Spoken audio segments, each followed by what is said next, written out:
vamos a, los participantes, vamos a ir recogiendo preguntas tanto de YouTube como de acá de los que están en la plataforma a través del chat. Y así que vamos a terminar con todos y luego hacemos esa ronda de preguntas y respuestas. Me hacen una corrección de que sí teníamos un orden que no me había fijado, me lo habían pasado, pero no me había fijado, disculpen. Y según el orden que habíamos preestablecido, ahora sigue Alberto Presch, director ejecutivo de Chile Transparente. Alberto, muchas gracias. Bueno, muchas gracias. Yo voy a compartirles una presentación muy breve, pero para poder mostrarles un poco más. Ahí, ¿la ven todos? ¿Sí? Perfecto, gracias. Sí. Bueno, muchísimas gracias por la invitación. Apolética, felicitaciones por lo que están realizando, sobre todo en un año tan crucial y complejo para la República Dominicana. Me gustaría, más que hacer una exposición acerca de lo que está pasando en Chile, que queda tan lejos, contarles un poco cómo estamos viendo la crisis en general desde Transparencia Internacional y cómo eso lo estábamos viendo incluso antes de la crisis y cómo la corrupción, cómo debemos enfrentar la corrupción que viene en los siguientes años. Y creo que les va a hacer mucho sentido con lo que dijo Carlos y van a poder identificar las cosas que dijo Carlos en esto. Lo primero, hay una creciente presión sobre la libertad y la democracia. Claramente la democracia no estuvo nunca ganada como creímos, sino que la democracia está en riesgo, sigue en riesgo y en algunas partes del mundo va en franco retroceso. No hay que ir muy lejos para verlo, pero si vamos un poco lejos, lo que ha pasado en Hungría, lo que está pasando en Georgia, lo que incluso está pasando con algunas actuaciones del gobierno francés. En el caso ya nuestro, ni hablar del caso de los distintos populismos, etc.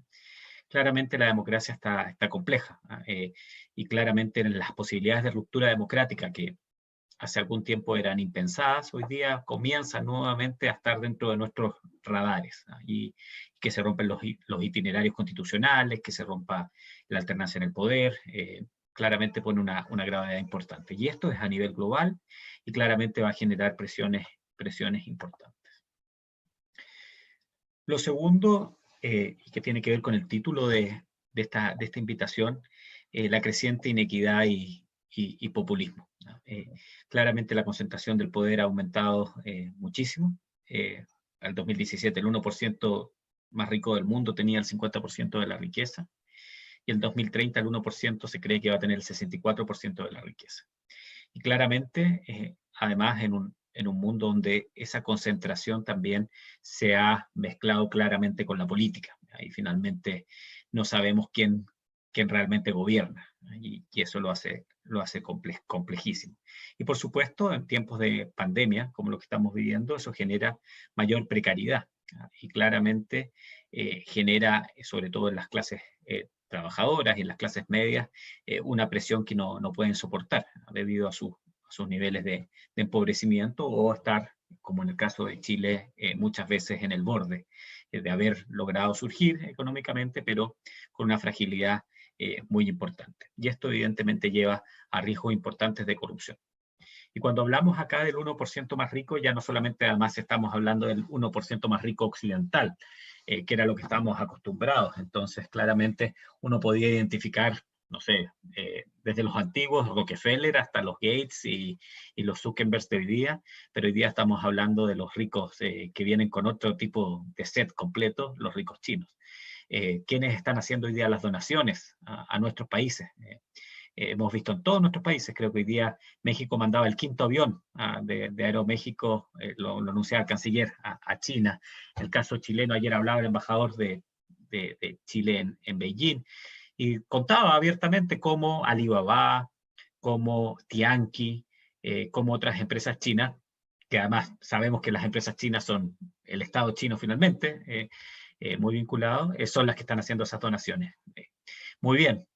Nadie dice acá que hoy día la prioridad sea el no salvar vidas. Hoy día la prioridad es salvar vidas.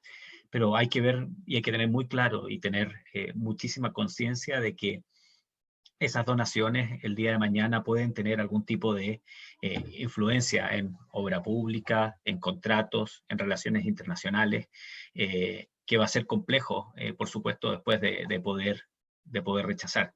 Esto ya ocurre en África hace un tiempo importante. Me tocó estar en Kenia hace poco tiempo y tengo un compañero en el directorio de Transparencia Internacional, que es de Transparencia Internacional Kenia, y cuenta cómo la depredación absoluta y la forma absolutamente corrupta que tienen algunas empresas chinas en el sector de la construcción. Se confunde la construcción con la corrupción claramente.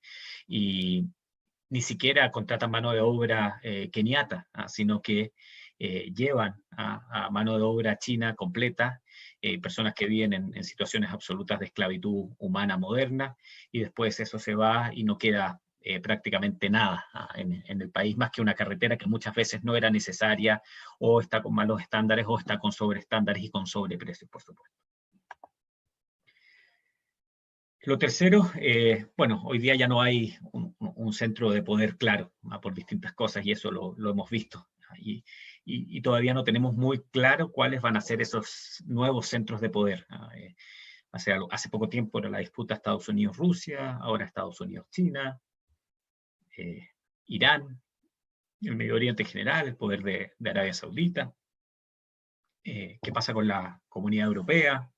Vemos un quiebre en ciernes ahí importante con lo que ha pasado con el Brexit, pero también con tensiones importantes, con gobiernos de caracteres neofascistas que efectivamente no creen en el comunitarismo, y eso evidentemente ve que la fragilidad de la democracia va a aumentar, y por ende también la fragilidad de las personas que habitamos en los países, los flujos migratorios.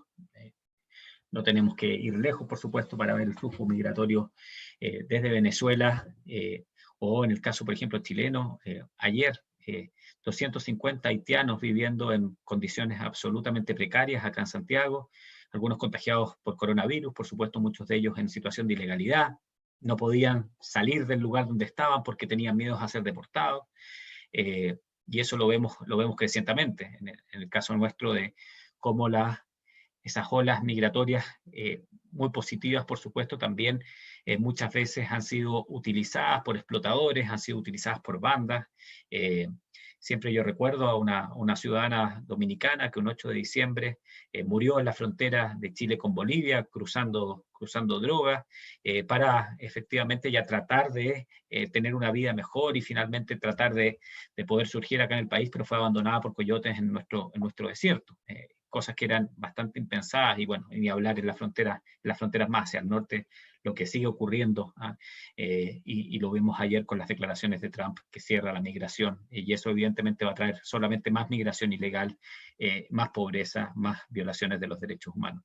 Y esto, por supuesto, implica un debilitamiento importante de las instituciones. Y esto también es muy, muy interesante. En solo 10 años nos cambiaron absolutamente quiénes eran las empresas y las fortunas y las compañías más largas del mundo, ¿no? Y nos fuimos completamente a las compañías tecnológicas. Y acá el debate hoy día que estamos viviendo en todos los países de nuestro mundo, la verdad, en cuanto a la privacidad de los datos, en cuanto a la televigilancia y la extrema vigilancia. En Oriente, lo que ha pasado en Corea, lo que ha pasado en China, lo que ha pasado en Singapur, para democracias liberales occidentales como la nuestra, es realmente impresentable que las personas estemos absolutamente intervenidas hasta en los más mínimos detalles de nuestra vida, sobre pretexto de una pandemia, que es real, por supuesto, pero que evidentemente no puede llevar a la vulneración de derechos fundamentales.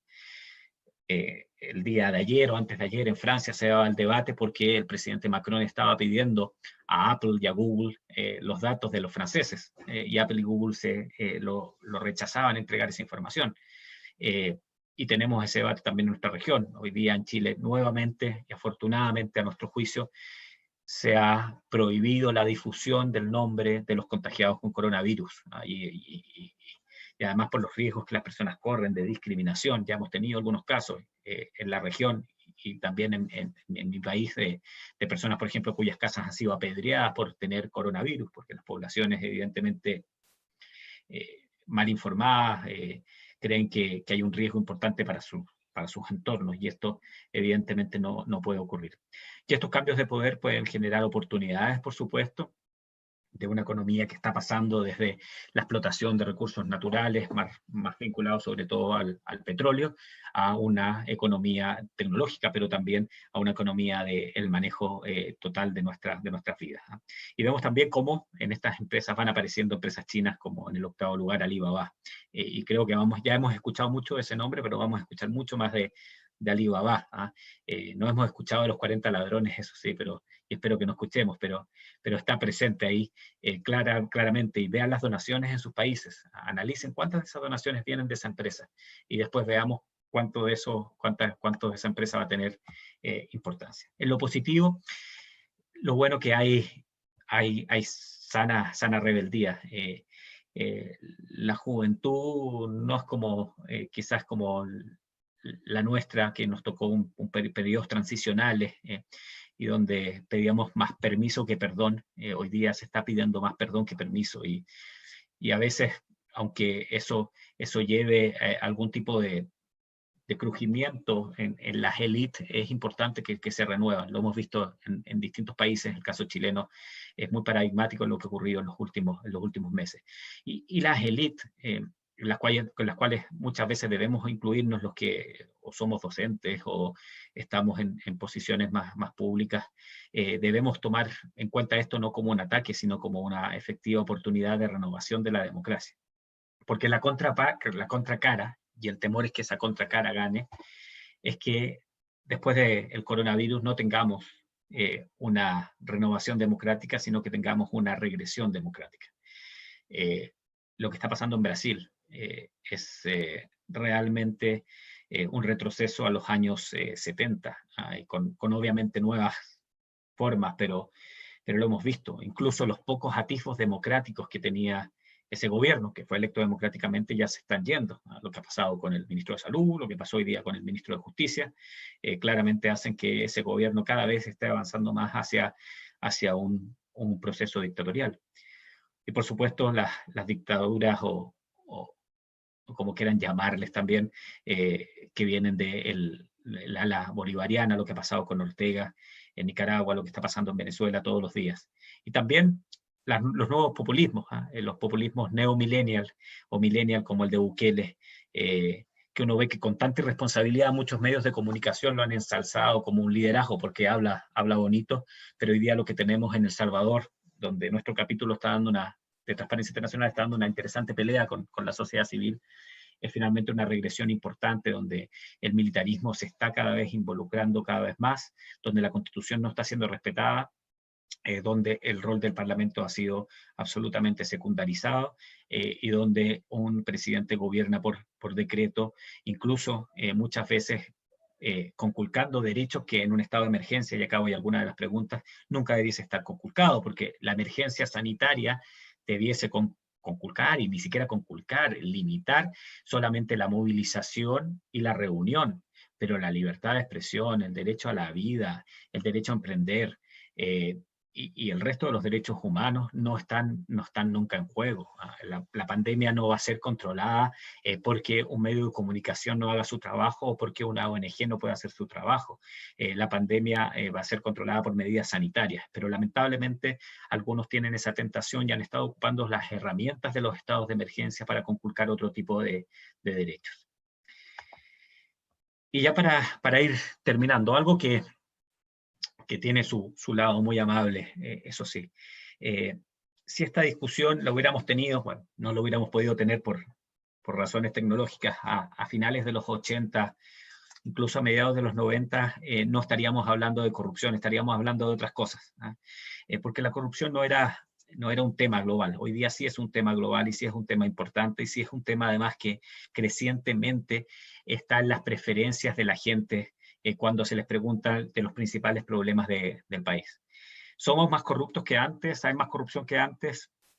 Hay que analizarla caso a caso, pero lo que sí es claro es que hoy día sabemos más de la corrupción, es un fenómeno que sabemos que empobrece, sabemos que se violan los derechos humanos a través de los actos de corrupción, y afortunadamente hoy día tenemos más herramientas que distan mucho de ser perfectas, pero tenemos en general convenciones internacionales, hay legislaciones que permiten algún tipo de persecución transnacional contra la corrupción.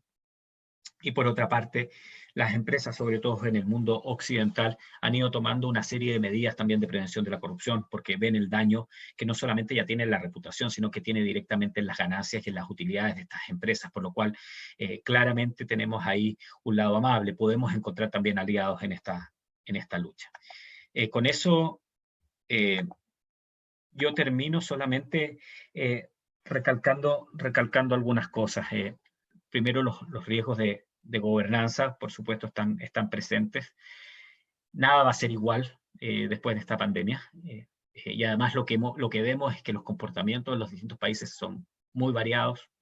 Las medidas no hacen sentido muchas veces, como decía Carlos, los estados limitan la información.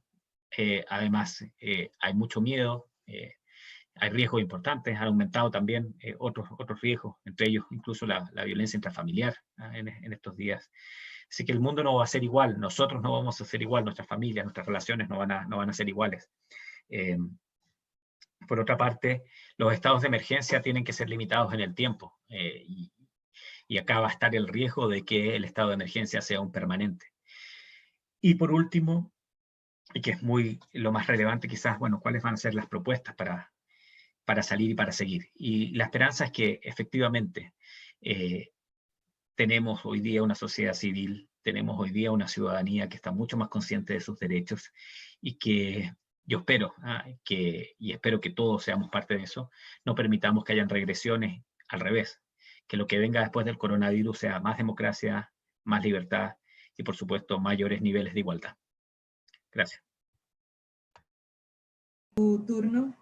Sí, bueno, aquí evidentemente me voy a referir más al contexto local, que es lo que uno conoce y lo que puede hablar bien. En el caso chileno, efectivamente, ha habido un respiro importante y eso ha llevado a un aumento de la popularidad del presidente, pero más allá de eso, han pasado determinadas cosas interesantes que hacen ver el futuro con mayor optimismo. Yo creo que esto también puede ser una gran oportunidad para la institucionalidad democrática de regenerarse y efectivamente poder canalizar de mejor forma el proceso que nosotros estábamos viviendo. Nosotros desde un inicio, cuando inició la crisis social, acuñamos una frase: sin instituciones no hay democracia. Y el riesgo de ruptura institucional, ya sea hacia un lado, ya sea hacia un populismo, ya sea hacia el otro, ha estado más presente que nunca, y nosotros tenemos una historia no tan lejana, terrible, evidentemente, y sabemos lo que es vivir sin democracia.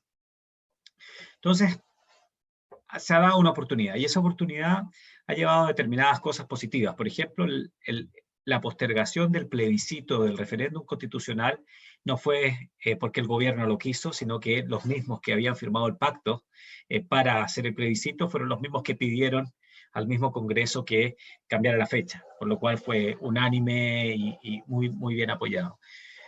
Lo otro, segundo, que es positivo, se han neutralizado los extremos, ¿no? La pandemia ha servido para que la política vuelva a ser una política de diálogo, y eso ha sido bastante relevante. De hecho, no solamente en lo político, sino también en lo técnico. Pongo como ejemplo que el día de hoy un grupo transversal en el cual participo, le entregamos al ministro de Hacienda una propuesta de transparencia muy clara de cómo debe rendir los fondos que se están utilizando para la emergencia. Eso no hubiera sido posible sin este contexto. Por lo cual, al final, la esperanza está en que una vez que la pandemia termine, podamos volver sí a la protesta, pero una protesta que efectivamente sea pacífica. Lo que estábamos viviendo después de haber tenido 1.200.000 personas en la calle, lamentablemente había sido que la protesta había sido tomada por sectores que evidentemente estaban buscando una ruptura democrática u otros fines, o la renuncia del presidente, y con eso detener el itinerario democrático. Y eso, por la otra parte, con las violaciones a derechos humanos que ocurrieron en los primeros tiempos de la protesta. Por lo cual esperamos que eso no regrese, sino que más bien regrese lo que tuvimos un día viernes, que fue 1.200.000 personas pacíficamente exigiendo sus derechos, exigiendo que efectivamente hubieran cambios, y que eso llevó a que no solamente el Ejecutivo, sino que en general la clase política chilena haya tomado determinadas resoluciones que hubiesen sido impensadas antes de octubre, ¿no? en varias reformas, entre ellas algunas reformas anticorrupción. Y lo mismo corre para el sector empresarial. Antes de este webinario estaba en una entrevista en CNN viendo acerca de la transparencia que hay respecto a la cantidad de ventiladores mecánicos, de aparatos de respiración, y cómo esos están siendo traídos a Chile, etc. ¿Y qué hace el Estado? El Estado dice, no, acá hay razones de interés público, de interés nacional, que incluyen la salud pública, por lo cual nosotros no podemos entregar esa información. Pero el sector privado compró 441 respiradores mecánicos a China. Y sale el presidente de los empresarios, dice, compramos a estos otros, a estos, 441, vienen en tal forma, van a llegar dentro de las próximas semanas. Sorprendente. Entonces, resulta paradójico que hoy día el empresariado se ha visto más impulsado, va a ser más transparente que incluso el Estado, que se acoge a estas normas de exclusión que tiene la Constitución, y que están muy bien, pero tienen que ser bien utilizadas, y en este caso hay un poco de mentira lo que se está haciendo. Así que yo lo veo con mayor optimismo para lo local, para Chile. No lo veo con tanto optimismo para varios países de la región. Insisto, en el caso de El Salvador, el caso hondureño, sobre todo por lo que uno ha visto, Guatemala, también caso boliviano, por supuesto, y por supuesto Brasil también, países que tenemos que mirar con muchísima atención de cómo vayan a ser sus futuros democráticos después de esta crisis. Gracias.